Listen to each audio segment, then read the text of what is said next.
Hello, welcome back to my YouTube channel. Today we are in a weird mood, but we're gonna make this video anyway. These are the soft, mild color mild liner pack. I personally think they look like a soft bright, but what are you gonna do? I was not the person who named it. And I still think they're gorgeous, so I'm gonna swatch them all anyway. This is all being done in my swatch book, and whenever I do something in my swatch book, I like to sort of plan it out a little bit more, just to make sure that it all fits nicely across the page. Now, sometimes when the markers don't have their own names, I may have to make up my own, but this one is lavender. And all of the newer Zebra Mildliner pens do actually have names if you look on the body of the pen, which is really nice because that means I don't have to make a little label or Sharpie on whatever I want it to be called. And just as a note for all of you viewers out there, this is a little darker than what I would normally consider a lavender to be. I would say that how it's showing up on camera is pretty true to how I am seeing it in person. It's just a little bit darker, more like I guess I would say like a light indigo or an indigo. Okay, this color is fuchsia. I hope you guys can read that. Again, I'm trying to show you where it is on the body of the pen, where you can see what the mild liners are called by whoever the heck named them. You'll notice that I am freehanding these. One of the reasons that I do that is because sometimes, especially with like medium to lighter colors, if you pencil below them, it's hard to erase the pencil line and it gets smudgy. And so I would rather have it be like slightly imperfect than have to deal with pencil under it, because that's to me not showing the true color or the true swatch or how it's actually going to show up if I'm using it in my journal. Also, here's a fun story for you. I had mild liners when I first got them, probably like 3 years ago. I didn't know that they were double-sided, and I was just fiddling around. This was probably 6 months into having them and actually using them pretty often. I was sitting there messing around with my pens, and the back popped off, and I thought that I broke it or did something wrong, and then I realized there's a fine tip side and a chisel tip, and I was honestly so mind blown. I was so happy to discover that. And I also, stark comparison between thinking I broke my pen and realizing that I've discovered a secret feature is kind of a big deal. So I'm pretty sure it's not meant to be a secret feature, which is why the newer pens now have the little arrows that point to the fine tip, and that, but like they didn't used to have the name of the color. They didn't used to have the little arrow saying fine tip and the bold tip. So anyway, I'm definitely old because I'm like, this is how they used to be, but it's how they used to be. Okay, and I still have some of these older ones. I should show you guys. Okay, so anyway, we already did marigold, and now we're coming on to this I guess it's called summer green, but like I don't know what I would consider summer green to be, but I'm going off the names of the pen, and if you've got beef with it, take it up with whoever named the pens, because that was not me. I'm just writing it as I am reading it. I'm the innocent messenger.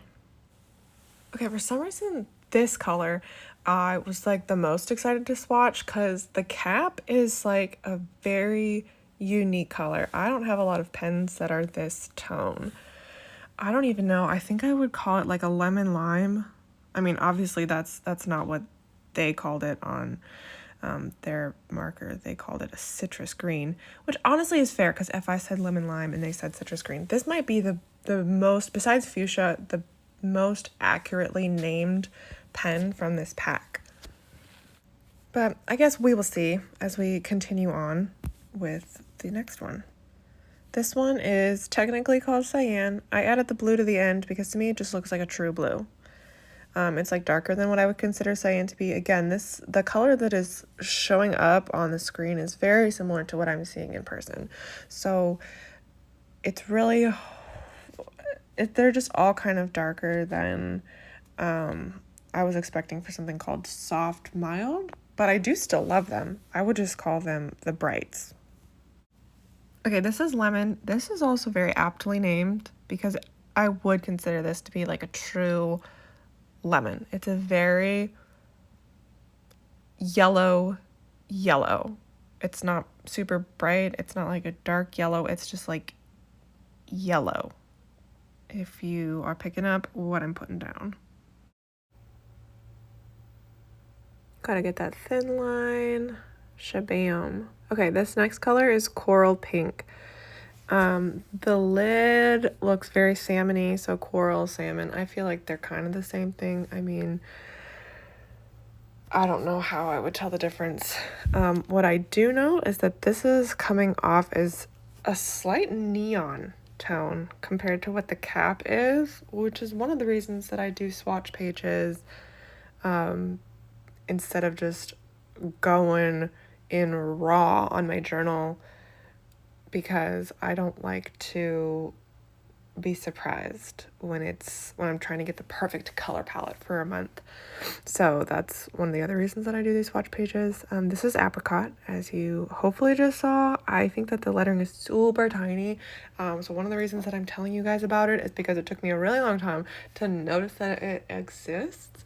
So hopefully I'm helping somebody notice it sooner than I did. Anyway, the next color, nope, just kidding. I still have a thin line to draw. Okay, now the next color is this dark gray.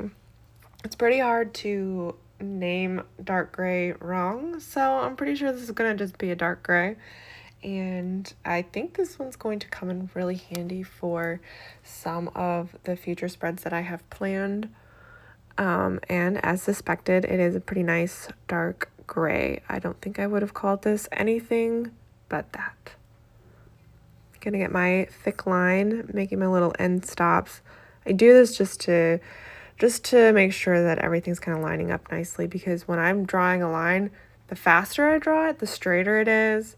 But if I don't have an end stop, sometimes I go like I overshoot or I undershoot and it doesn't look very good. So by doing the little end stops, I just like how it turns out. Okay, quick erase those little pencil lines on the side and voila, we're done. Here's my swatch page. I love how it turned out. I love this pack, and I'm so glad that you joined me today. Hope you enjoyed. Don't forget to like and subscribe. See you next time.